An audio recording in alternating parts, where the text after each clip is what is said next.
Tyrone Lobban is the head of blockchain at JPMorgan's Onyx business unit. In the craziness of the past couple of weeks, it's easy to overlook or forget good news and positive developments. JPMorgan recently made history by becoming the first major bank to execute a DeFi trade. The trade involved forex, government bonds, numerous parties, and it all happened on Polygon. In our conversation, we will get into the details of the trade and discuss the implications of JPMorgan and TradFi using DeFi. But first, let's get a better understanding of JPMorgan's Onyx unit.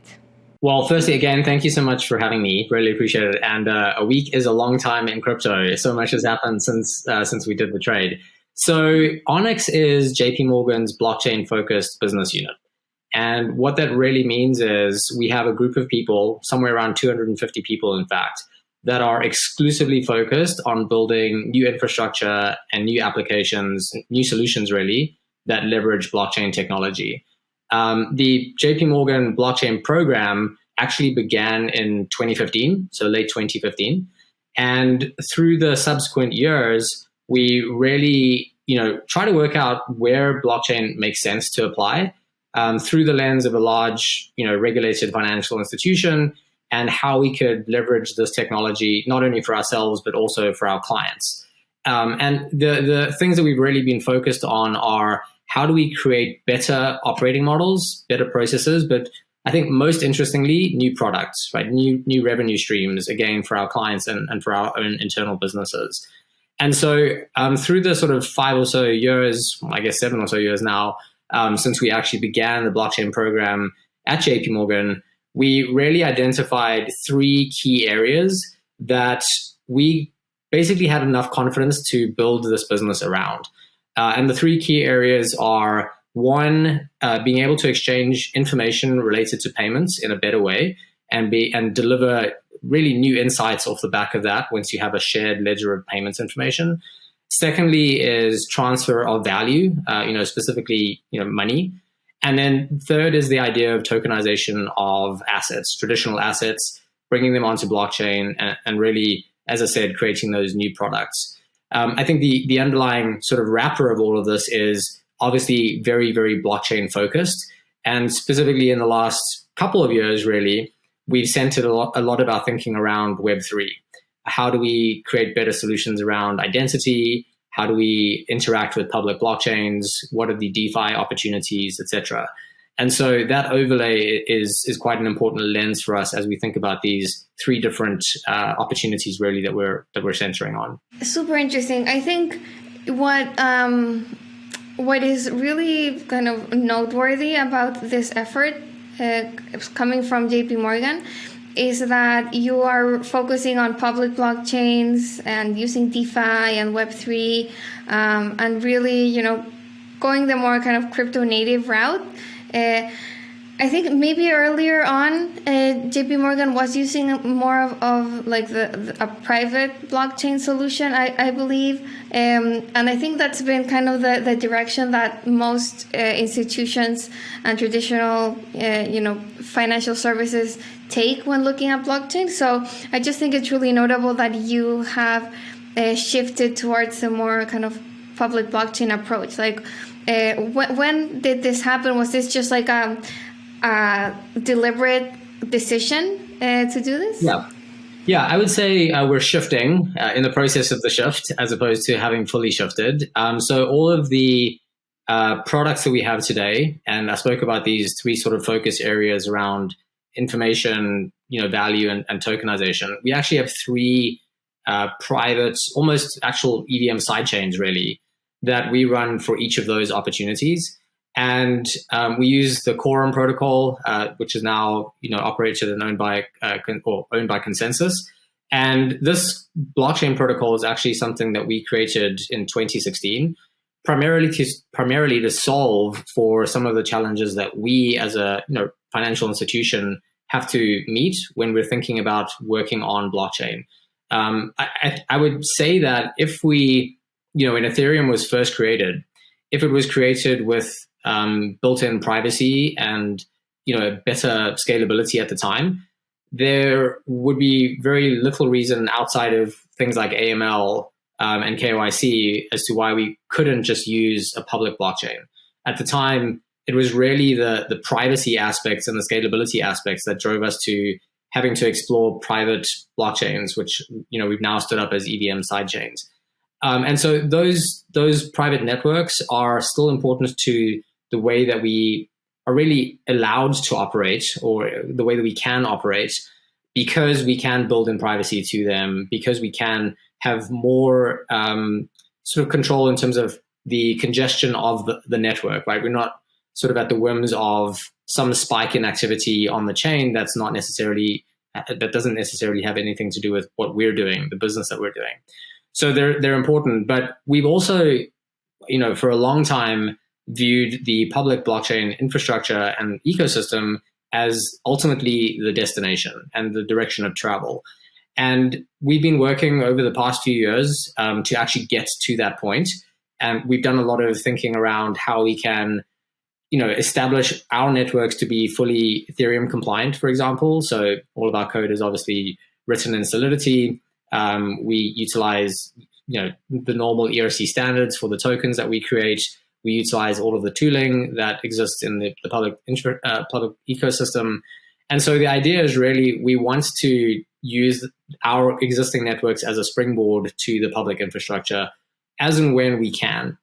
And I think the reason why this happened now is really through the leadership of the Monetary Authority of Singapore, who basically came out and said, look, they want to explore this idea of institutional DeFi, the idea of bringing traditional assets onto public blockchain ecosystems, but in a way that can actually be used by regulated institutions like ourselves. And that's where we get into things like having to solve for identity so that we can meet our AML and KYC requirements, etc.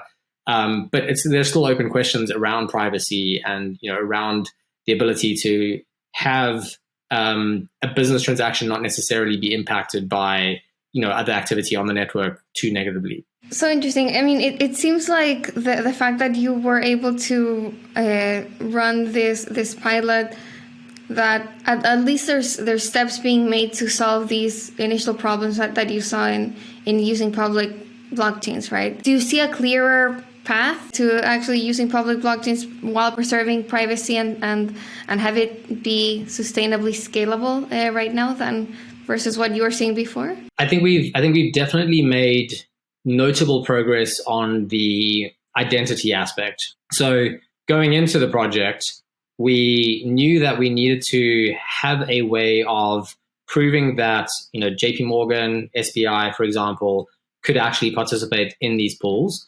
But over and above that, we needed a way to ensure that our traders were correctly permissioned and authorized to actually transact. We didn't want anyone within JPMorgan, for example, to just be able to execute the trade.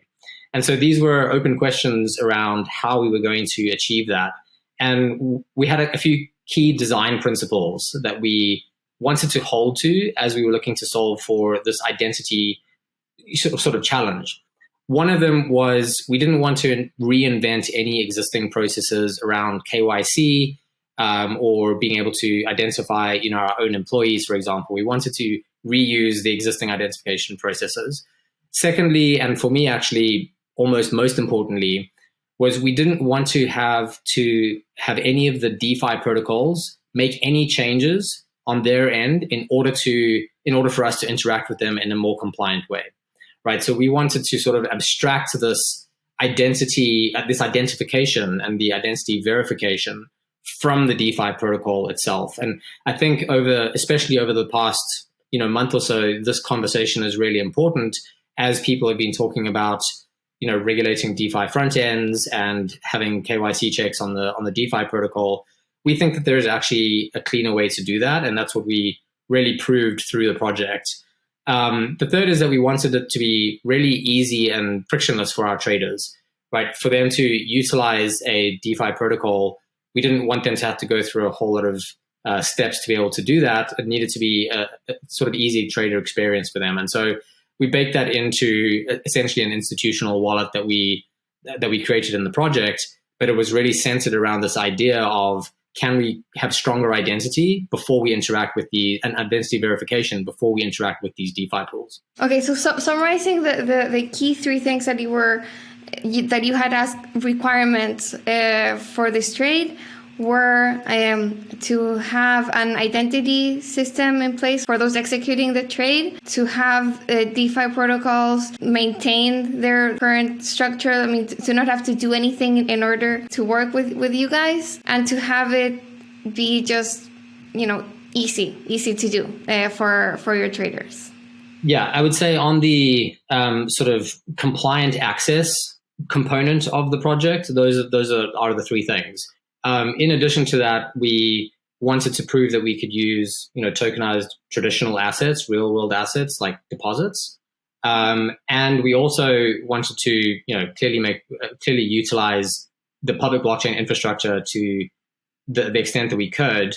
And the reason why I say to the extent that we could is because from a JPMorgan perspective, at least, we currently are not able to hold crypto.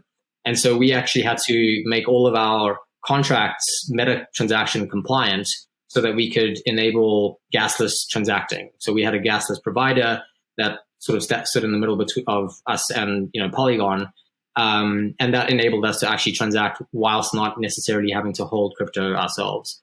So really compliance around identity, traditional assets on public blockchain, and then utilizing public blockchain protocols and DeFi pools.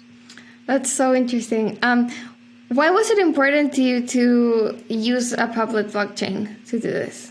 Yeah, I think that, partially because of the fact that we do see this as the trajectory, even now in the turmoil that we're sort of currently going through.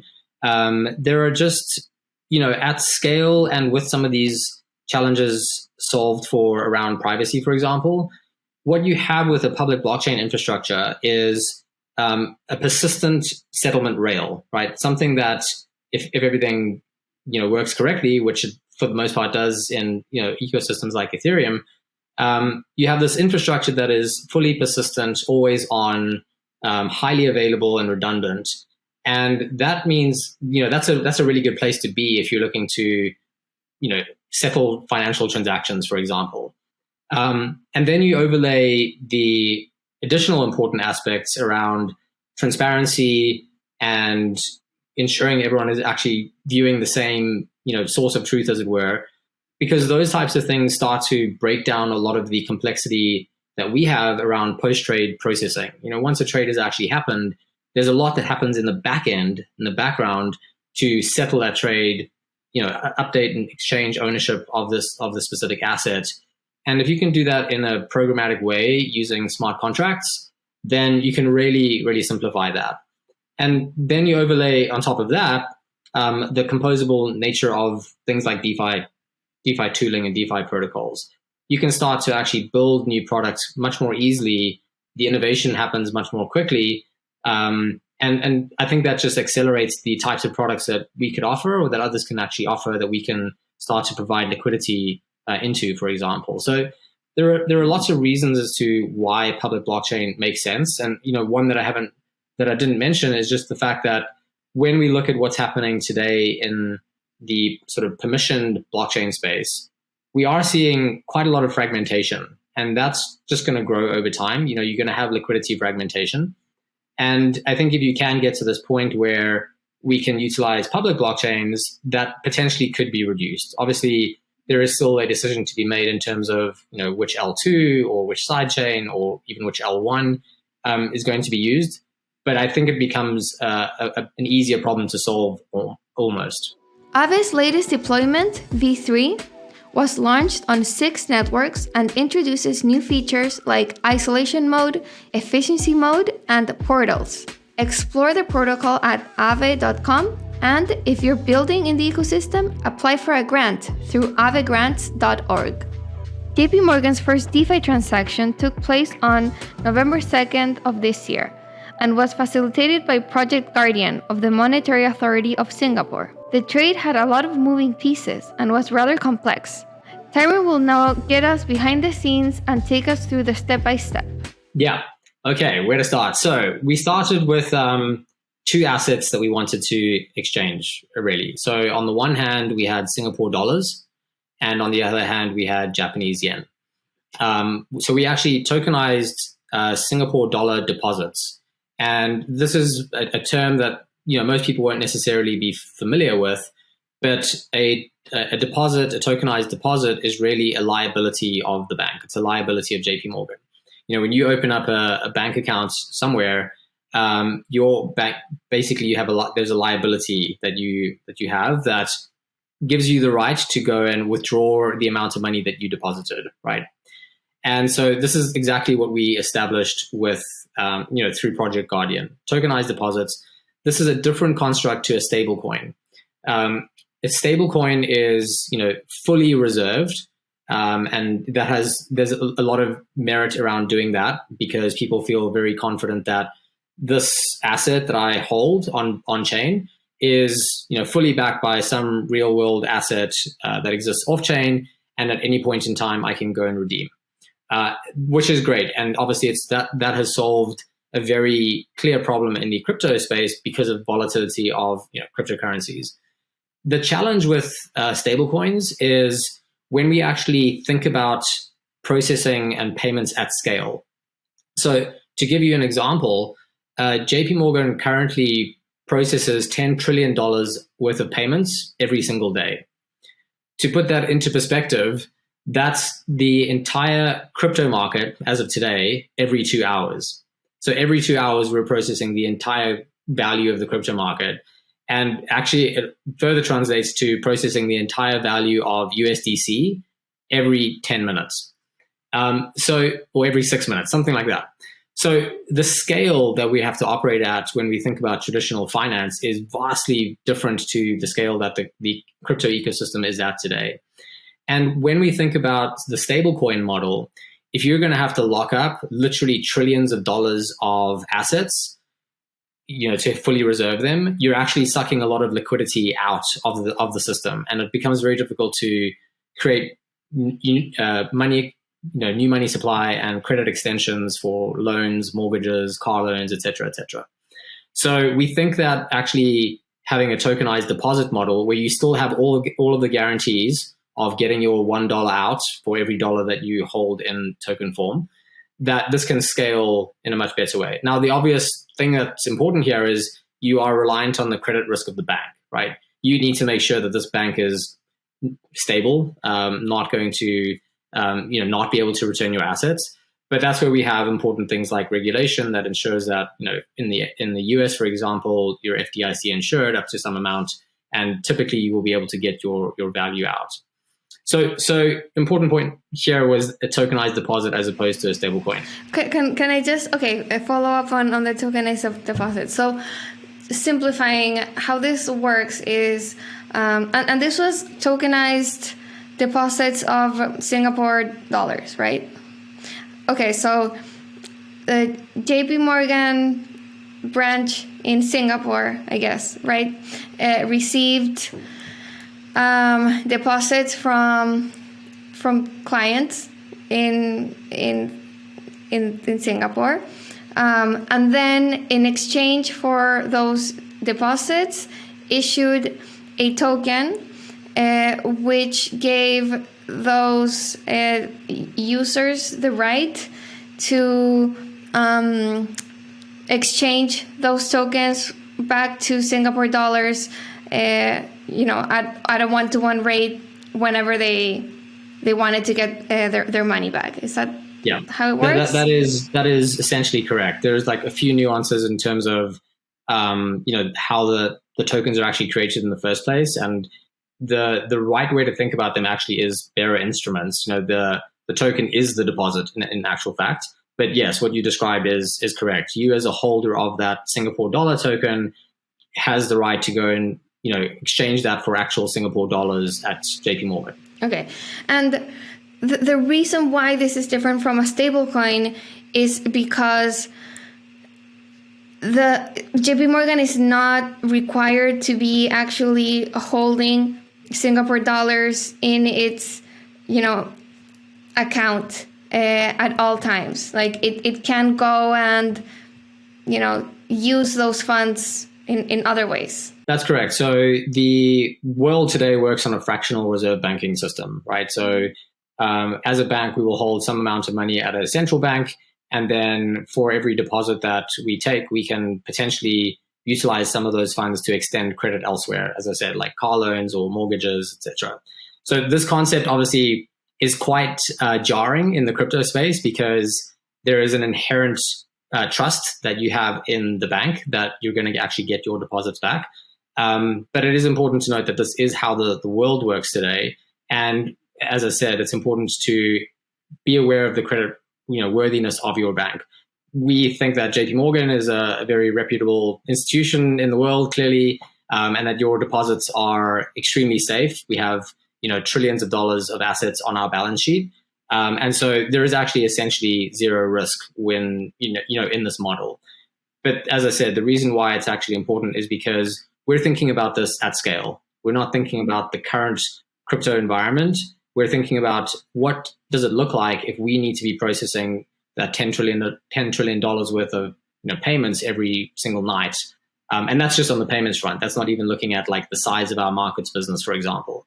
So we need to consider the scale and the tools that we have available to do that. For sure. And I think, there's no doubt that that's how, the financial system works. But for some reason, it's been hard to pull it off in crypto. And we, time and time again, we see how these structures that aren't like fully collateralized just crumble. Right now with what's happening with FTX and Alameda, very different from an actual bank, but in the end you could say, they were using customer deposits in a similar way to what you're describing, like lending out FTX, like exchange user funds to use in other ways, and they were kind of backing it with their own token. And then what happened is, there was like a loss of trust in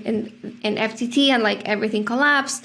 Something similar happened with UST when the Luna token collapsed. So is it a matter of having some sort of additional insurance associated with those deposits, maybe more transparency as to like what exactly is being done with user funds? Is it some sort of still kind of a capital requirement that needs to be in place? Like, how do you think this fractional banking can work in crypto? Because it just hasn't so far. Yeah. And so, all of the challenges that you described, and especially if we think about Terra Luna, the FTX Alameda, ongoing issue, a lot of the challenges there are centered around the fact that those entities, Terra Luna is a little bit different to FTX, obviously, but if we think about FTX, not a regulated bank, it doesn't have any requirements around what, compliance aspects they need to adhere to, how they ensure, proofs of reserves, etc. All of these things actually are being addressed in various regulations, specifically for tokenized deposits, but are already addressed in today's banking world. And so you as a consumer, we as consumers, we have assurances through regulation that we can actually rely on these institutions. Now, again, I fully recognize that this is a little bit anti to where the crypto industry is trying to go, and that's totally fine, because I think the point here is that there should be optionality, right? If you feel comfortable with using USDC and that is the model that you want to sort of support, that's your prerogative, and the entire sort of ethos of, in my mind at least, of crypto is inclusion and being inclusive and having optionality and being open. And, for a large bank like ourselves, that model unfortunately has limitations. And so we need to be able to offer our clients a different model that they can still trust us on. Our clients trust us. They're, as I said, we have $10 trillion worth of payments that we're supporting every single night. Those clients are trusting us to make those payments every day reliably. So I think the dial of trust changes a little bit depending on what the use case is. The other, I think, important thing to call out here as well is part of the challenge with like FTX and Terra Luna is this idea of having a token that sort of enables that ecosystem, right? And that token, the collateral is really, it's social collateral in the sense that it's what people believe the price of it to be. It's not a hard asset that's backed by anything necessarily. And I think we're seeing quite clearly that those models cannot work. Obviously, USDC does not follow that model. USDT does not follow that model. But I think we're seeing these token-enabled stablecoins or even collateral uses as not being something that's going to really work even in today's ecosystem going forward. Yeah, I agree. Okay, so let's move forward. We got to tokenized deposits. Yes, yes. Okay, so you have the tokenized deposits. Was it that you tokenized deposits that were already in kind of JPMorgan Singapore unit? Like how did or did you just like set aside a bit of money just for this experiment? Like where did those funds come from? Yeah, so we have a trading business internally, so that they have access to funds. So we tokenized funds that they typically have access to. We did a very small trade. How large was it? Yeah, 100,000 Singapore dollars, which was roughly 10 million Japanese yen.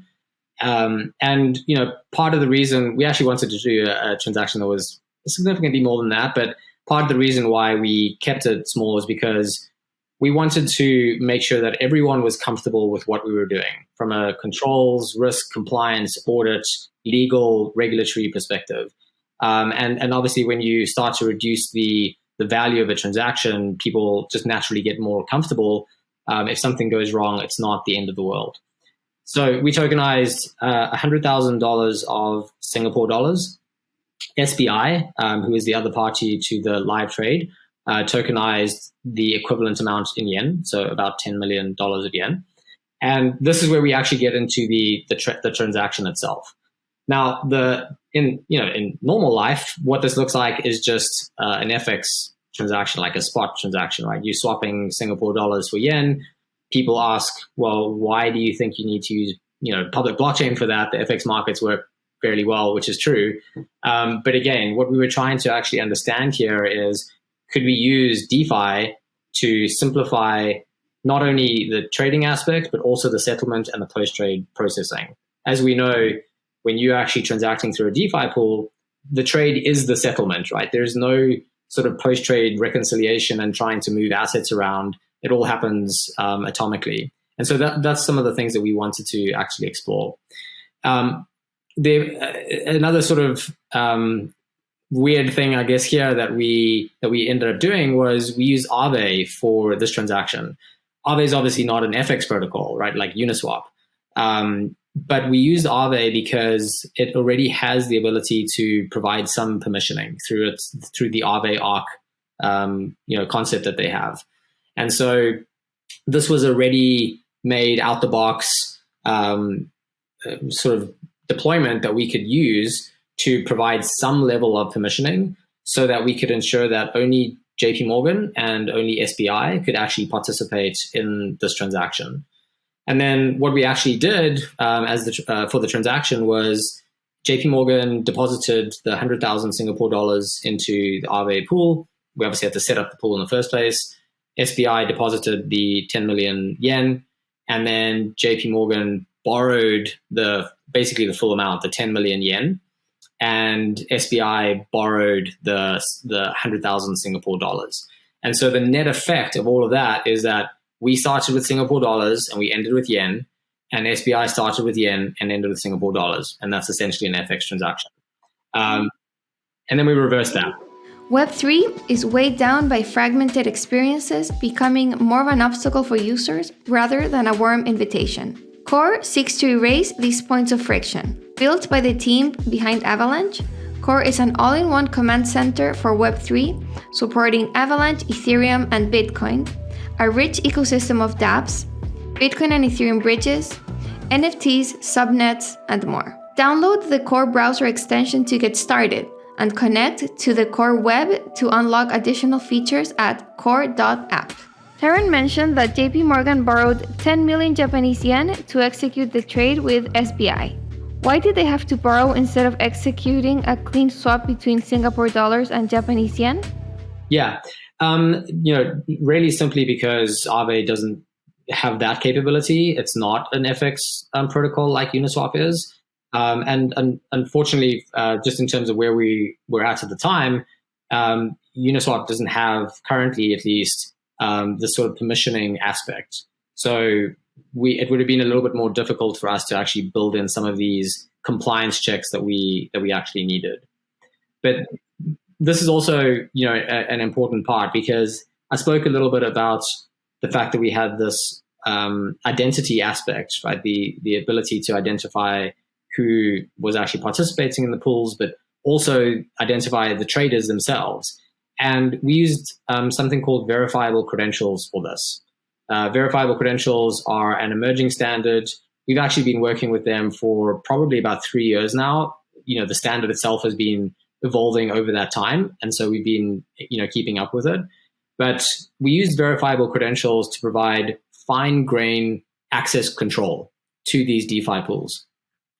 Aave, the Aave Arc system out the box, what it essentially allows you to do is allow list a set of addresses. So only these addresses can actually interact with this DeFi pool. But that doesn't quite solve the problem for us from an institutional perspective, because what you end up doing is allow listing like all of JPMorgan or this specific business within JPMorgan. There's like some address that represents an entity or a business.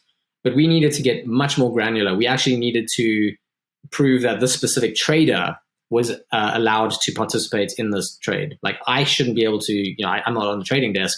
I shouldn't be able to deposit JPMorgan's funds into this Aave pool and actually, trade with JPMorgan money.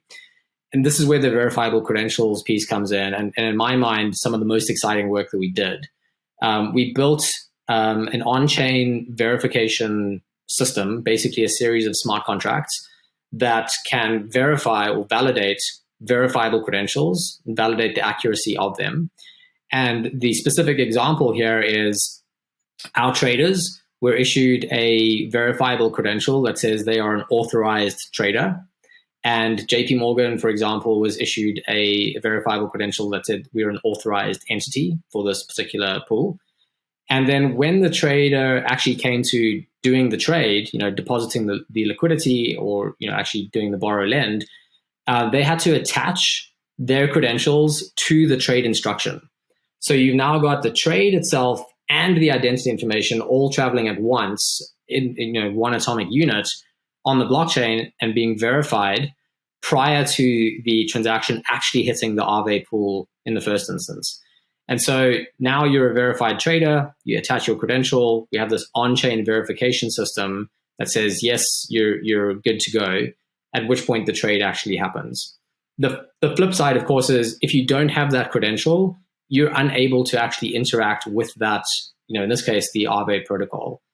But going back to what I mentioned at the start, or around the principles, here Aave doesn't have to know about verifiable credentials at all. Like, we've provided all of this ability to have fine-grained KYC without Aave having to make any changes at all in this front, which I think is, some of the most exciting stuff and really can be used as a blueprint for not only how institutions can use DeFi pools, but if there is more of a requirement for consumers to also, KYC at some point, this is potentially a way that it can be done without these DeFi pools sort of having to worry about the KYC aspect.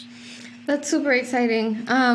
Because, like you mentioned, it's been such an important topic with Tornado Cash recently, and OFAC sanctions and DeFi protocols kind of scrambling to comply with this, with these sanctions and not face the risk of running afoul U.S. regulations, and that has meant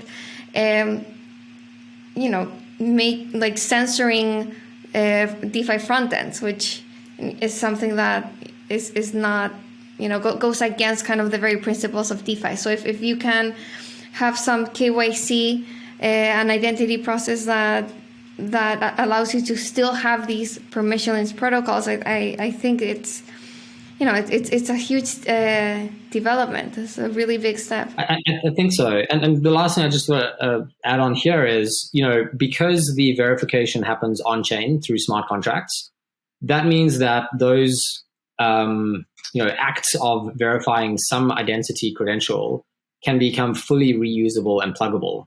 So in this project, we issued this authorized trader credential, and that credential is used to access a DeFi pool.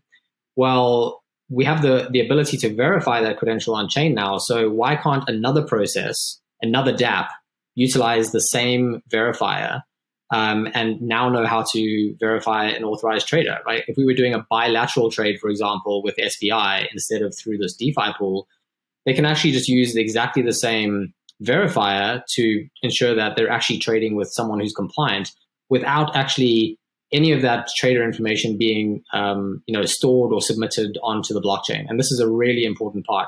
We wanted to have identity without the loss of privacy. I should not be submitting on chain and storing forever my name and my address or whatever other information about me is needed.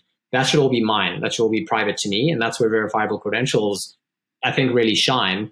But it's this pluggability and this reusability component of what we designed that I think is almost the most exciting thing, because I think you start to get to like programmable identity. We speak about programmable money. I think you now have programmable identity as well.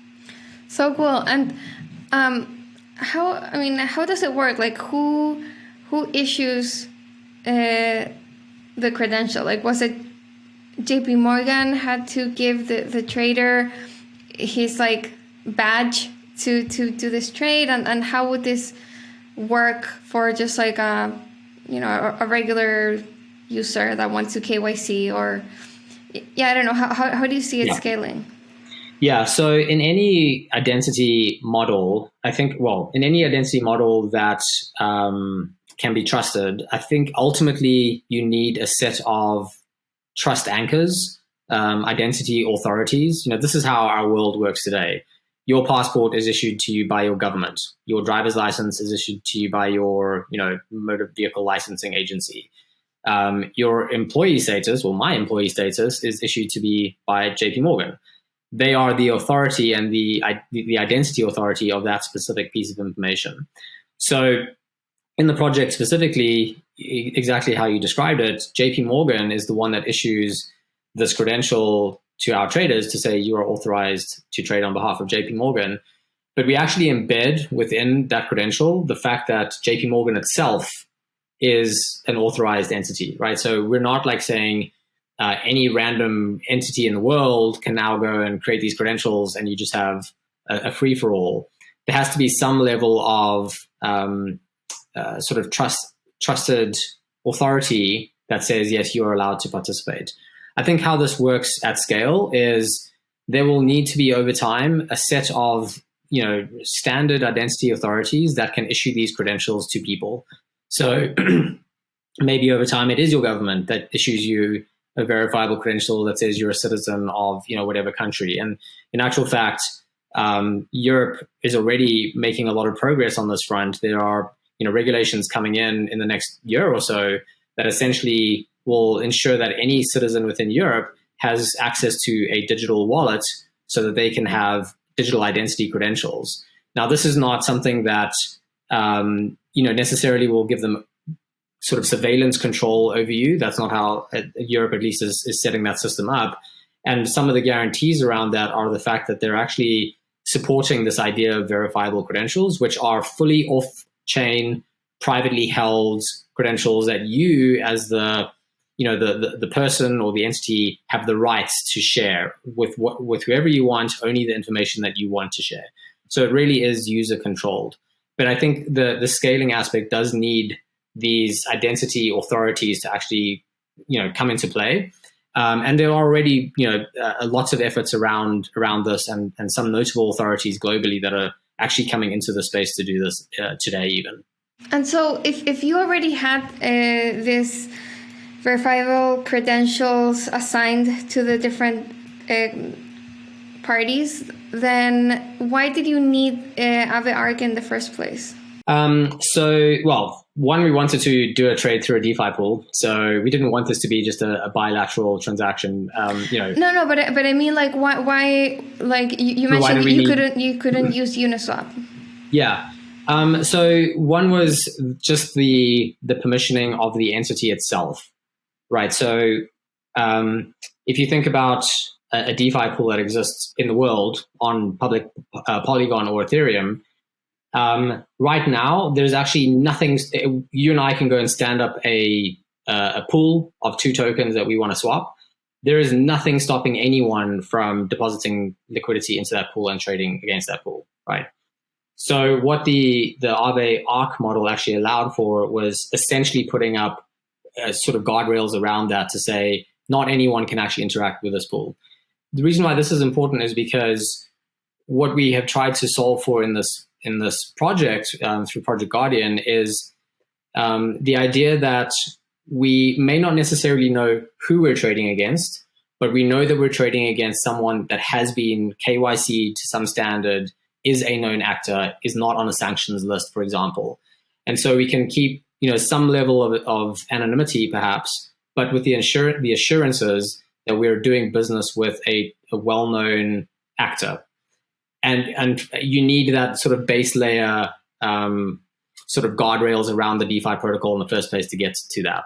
Okay, got it. Okay, so essentially there were kind of 2 levels of permissioning. First, there was like the guardrails around the liquidity pool on Aave that ensured that anyone that anyone interacting with that pool was either from JPMorgan or from SBI or like the institutions that you wanted to have transacting in that pool and nobody else. And then the second level was within JPMorgan, there were specific individuals who were allowed to do this trade, and that was achieved through this verifiable credential system. Exactly right. Yeah, that's exactly right. And you can imagine over time that you can also have verifiable credentials that say, you're allowed to trade up to this limit and only on these assets, right? And so you can get very specific and granular around the types of access that people have. And this is important from an institutional perspective, right? We need to ensure that, people are not able to just trade whatever they want up to whatever amount they want. There are controls in place that we have to adhere to. And this is, potentially a way for us to be able to actually do that. Okay, so what you did there was you had this $100,000 worth of Singapore dollars. You traded that for the equivalent of Japanese yen with SBI through this Aave liquidity pool, and then you did the reverse, right? Like you each got your money back, I guess. and so, if you think about Aave truly out the box, or Aave Arc truly out the box, there's an interest rate, right? So interest will accrue, as you're borrowing money, or accrue to you if you're lending money. There's also liquidations that occur if you fall below your collateral value. And so one of the sort of constraints and controls that we put in place for this trade was that we wanted it to be a zero P&L trade. We didn't want to get less than 100,000 Singapore dollars back at the end of the trade. And so the modifications that we made to Aave or to the Aave Arc system were, one, actually essentially setting interest rates to zero, as close to zero as we could get. And 2 is deactivating liquidations. And then finally is sort of fixing the interest rates, this amount of Singapore dollars for Japanese yen. And that allowed us not only to ensure that we were able to trade at market. It's really important that, if the FX rate in the market today is, one Singapore dollar equals 100 Japanese yen, legally and from a compliance perspective, we can't trade away from that price, right? So we had to ensure that we had to trade at market. and so we set the interest rate, the FX rate through the protocol as well. And all of that was just to ensure that we did not have this zero P&L instance, but also we did have the zero P&L sort of set up. But it would be nice to be able to see interest accruing over time through the Aave pool as we were borrowing and lending. But we'll obviously look to do that in a future state, I would say. Nice. Okay, and then so with interest rates at zero, no liquidations, what were the fees associated with this trade? Was it just like Polygon gas fees, or and how does that compare with what you would have had to pay in fees in a traditional FX trade? Yeah. So yes, it was, all the fees were in Matic. So we paid in Matic using the gasless provider. So we used Biconomy in this case. And I can't remember exactly how much it was. I think it was something like $18 for this trade. That's probably a little bit more than what you would actually end up paying for a larger trade on the FX market. But that's okay as well, right? I mean, there were a bunch of things that are embedded really within this trade that are not necessarily embedded within a standard FX trade. And by that, I mean, the standard FX trade is, struck at some fee amount, but then you have all of this post-trade processing to settle a transaction and, move money around, and like there's reconciliation. All of that's encapsulated directly in the trade here through the DeFi pool. And so we haven't done like a full assessment. That wasn't really the goal of the project in terms of like how much cheaper, if at all, this is. But that is certainly something that we would start to look at. But quite honestly, that's probably not going to be the driver as to why we would or would not do this at scale. So what would the driver be? Well, one is can we actually start to really reimagine our existing systems and do this in a way that can scale. So, I spoke about the amount of money that we process every night. The FX market is significantly bigger. So, can we actually get to that point? And if we can, then are there like long tail asset pairs that we couldn't normally trade that are more expensive to trade that we could now possibly trade through this pool? Right. So are there currency pairs that are a little bit more difficult to trade? Are there things that we can do outside of standard trading hours? Right. There's lots of currency pairs in the world that have very, very narrow windows that they can actually trade and settle in. So can we do that, real time, 24/7 for some given currency pair, because we're now utilizing these blockchain protocols? And especially if you think about AMMs, where the price is actually, at any point in time you can get a price, then that potentially is interesting. And then I think a third one is really around like new products. So composability of DeFi pools and different DeFi protocols. Can you actually create something net new that we can't do today? Obviously, there is a commercial aspect. Can we make money? Are we disrupting our existing businesses? Can we save money? I think those things are a little bit harder to quantify at this stage, but certainly will be, a factor going into any sort of project that we take forward. On the new products, like I think that's the most exciting part about DeFi. What are kind of the new things you can do besides just improving efficiencies on the old stuff? So how do you imagine traditional banks can start to interact with DeFi in a way that they can offer new products? Yeah, I'll give you one example that we actually have live today that is not using a DeFi pool, but it is using smart contracts and blockchain infrastructure that could quite easily actually be converted into a sort of DeFi construct. So one of the networks that we have, one of the sort of EVM sidechains that we have, is called Onyx Digital Assets. And Onyx Digital Assets is this network that is really centered around tokenizing traditional assets. We have an application on that network, and you can think about it like a dApp. I mean, it is a dApp that essentially makes it easy for banks, broker-dealers, our clients, to borrow from JPMorgan on an intraday basis and on a secured basis. So what that actually means in real words is that we have clients who need to get access to some sort of funding during the day.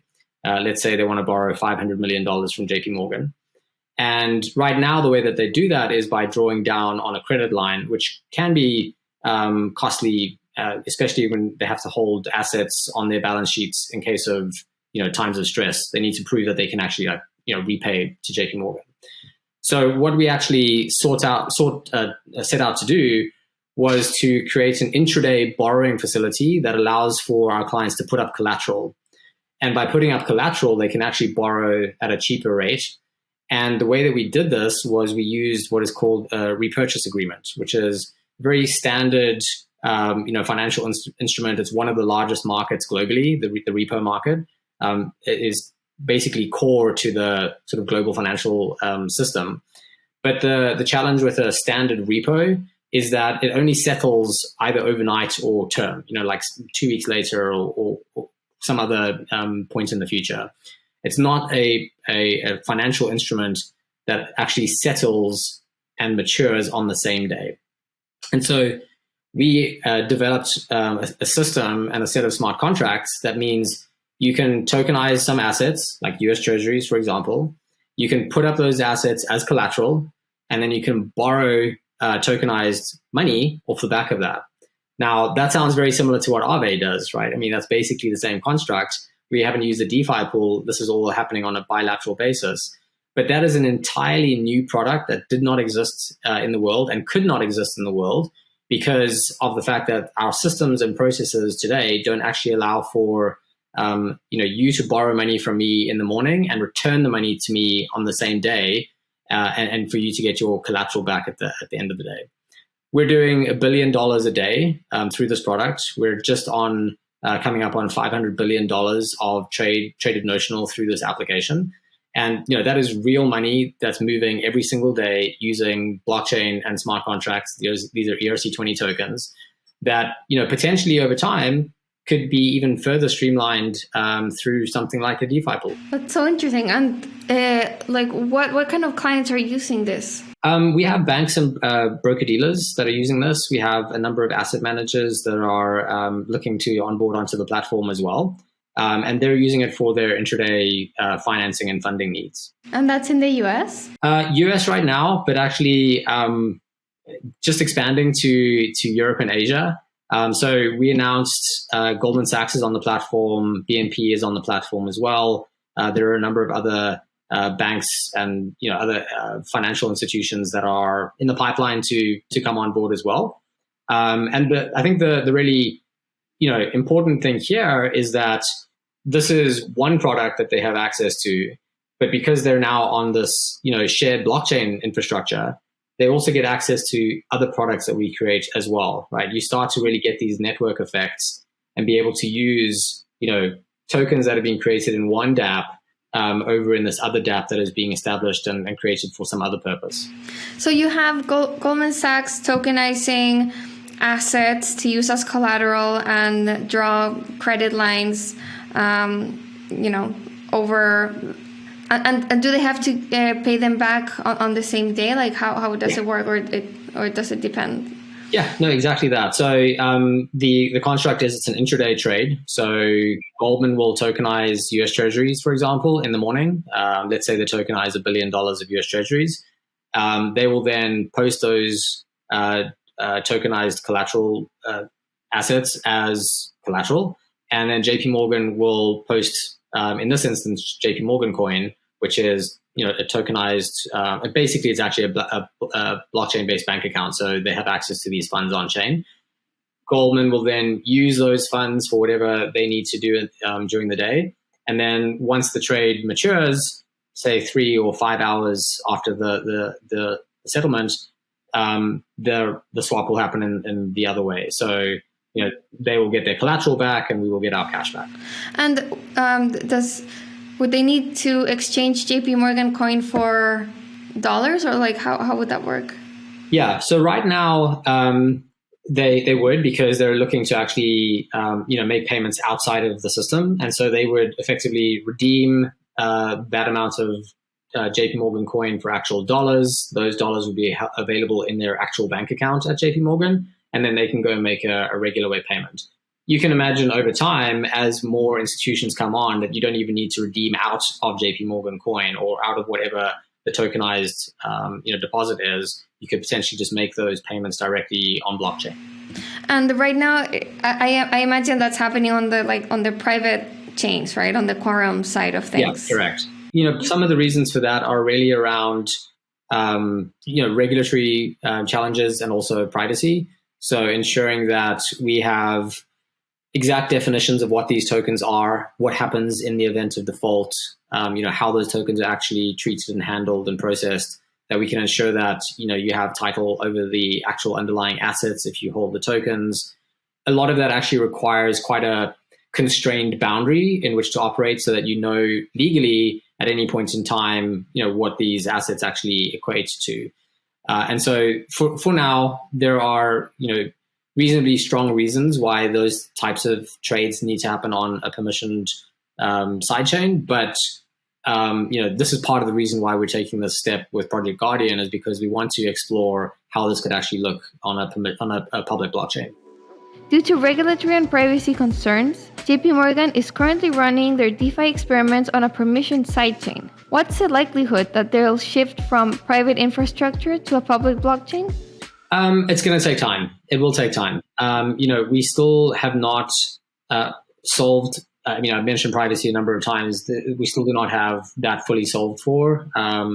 There are obviously lots of solutions that are in the works. One of the reasons why we decided to do this on Polygon is because they have their Nightfall implementation sort of in the works. And so we thought that would be an interesting privacy protocol for us to explore in time. It's not something that we actually used for Project Guardian. But so we need privacy in place. We do need to get to a point where, there's obviously a lot of conversation around scalability, utilizing rollups and L2s. It's actually really important because, as I mentioned, we can't have the situation where we're trying to do this FX trade, or if you think about these intraday trades that need to settle at a specific time, we can't have congestion on the network actually preventing that settlement from happening. Then you have considerations around MEV, what does that actually look like? And how do you go about ensuring that you're not somehow, being handicapped in any way? So there are certainly things that we still need to work through, and that's not even talking about the regulatory side of things. But I think what we've shown in this project is almost a blueprint for how it could be done, and something to work from, right? Something to say to our regulators, and we've obviously had to have lots of conversations with all of our regulators around this, at least relevant to the transaction. Getting them comfortable with, hey, we're using Polygon and this thing called Aave, and here's how gasless transactions work, ensuring that we're not holding cryptocurrencies. Here's how we're ensuring that this thing is going to settle and that there's not going to be a fail. All of these things are little things that move the ball forward, and that ultimately, hopefully, can get our regulators comfortable with this type of work. And I'll come back to the identity piece. That's a big one, right? There is clear concern around enabling money laundering, falling foul of some sanctions lists, inadvertently even. If we can get to a model where we have compliant access in a privacy-preserving way with guarantees that you're not doing something that you shouldn't be doing, that is a big step forward. For sure. Okay, and then, assuming that all of these problems maybe get solved somehow, privacy, scalability, MEV, regulators becoming comfortable with crypto and blockchain, how do you see crypto's role in the financial system, say 10 to 20 years from now? What does the future of finance look like to you? So, this has been a tough week, right? We've had the FTX blow up. I think that has shaken a lot of people. Very frankly, that has not instilled confidence in the areas of the financial ecosystem that you want to instill confidence. And for right reasons, there are questions being asked. And unfortunately / fortunately, depending on where you stand on the spectrum, that is going to result in more regulation. And my personal view is we want people to feel safe, right? We don't want people to put up some assets that might be their life savings. It might be something that they're looking to do something really meaningful in their life with, and then all of a sudden they don't have access to that anymore. I don't think anyone wants that world. So I think if we can, through projects like this, help educate the benefits on the benefits, and also how some of the risks can be mitigated, but also create solutions to solve some of the challenges that people have, then I think we can start to make progress. I firmly believe, I've been doing this for 7 years. It feels a little bit like a kamikaze mission some days, where we're hell bent on being able to make these changes because we believe in it.